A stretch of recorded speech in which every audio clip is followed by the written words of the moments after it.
Depuis ces dernières années, on constate une floraison de télévision numérique sur le marché ivoirien. Cette vente de télévision numérique s'est accentuée depuis le décret portant interdiction de l'importation et de la commercialisation des postes téléviseurs analogiques par le gouvernement ivoirien. Outre cette mesure, images haute définition, rendu audio exceptionnel, design sophistiqué et le concept d'espace sont autant de qualités qui expliquent aussi cette ruée vers les télévisions numériques. Elles sont plus sophistiquées, le design est plus établi, plus pensé. Et ce qui fait que lorsque vous placez une télévision LED ou plasma dans votre maison, le premier mot que vous avez à dire ou qu'un visiteur a à dire, c'est waouh. La particularité est déjà, pour commencer, elles prennent moins de place. Les écrans qu'elles offrent sont beaucoup plus grands. La qualité aussi, que ce soit la qualité de l'image ou la qualité du son, sont beaucoup plus perfectionnés. Avant, les différents écrans cathodiques étaient surtout des vitres. Et on avait une image qui se projetait en arrière de la vitre et la personne observait l'image. Alors qu'aujourd'hui, les LED, elles ont une sorte de gel qui se promène à l'intérieur. De 1, ça fatigue moins les yeux de la personne qui est en face pour regarder. Et de 2, l'image est beaucoup plus approfondie. Si on veut une image, on va favoriser d'autres télévisions spécifiques. Par rapport à l'écran analogique, on n'avait pas toutes ces fonctionnalités différentes.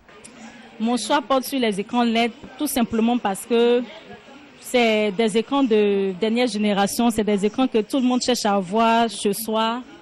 Parce que avoir chez soi, c'est très bon, nous avons de bons sons, ça qui émet de belles images et tout. Non, moi je dirais que cette loi n'est pas totalement effective parce qu'il y a des magasins où on trouve les anciens écrans.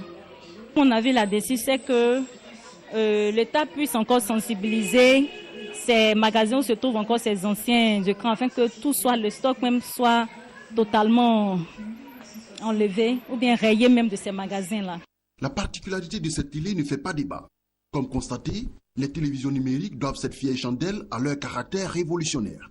Cette place de choix qu'occupe la télévision numérique dans les habitudes ivoiriennes est aussi au grand désarroi des commerçants de télévision cathodique qui voient leur chiffre d'affaires baisser de façon spectaculaire. Je dis quand c'est interdit, mais ça ne vient plus. Ça ne vient plus. Hein. Maintenant, les gens ont abandonné comme ça chez moi parce qu'ils n'ont plus intéressé à ça. Donc, les clients n'ont plus, ils n'ont plus là. Bon. Quand ils voient placement, c'est les camarades qui ont les moyens pour payer. Ils voient que c'est joli et eux veulent payer aussi. Donc quand on dit les prix comme ça, quand on fait un prix, ils voient que c'est trop, ils laissent en payer un placement. On abandonne, mais nous aussi on a expliqué que s'ils n'ont pas payé, ça reste comme ça. Et bon, les gens qui payent, je ne sais pas pour aller regarder, c'est pour faire jouer seulement, ils vont jouer électronique, c'est fini. Normalement prévu pour le 17 juin 2015, en Côte d'Ivoire, le basculement de l'analogique au numérique devrait offrir une meilleure qualité de son et de l'image et surtout offrir la possibilité de diffuser 15 à 20 chaînes sur une même fréquence. Le numérique va aussi favoriser un émetteur là où l'analogique ne tolère qu'une chaîne par émetteur et par fréquence.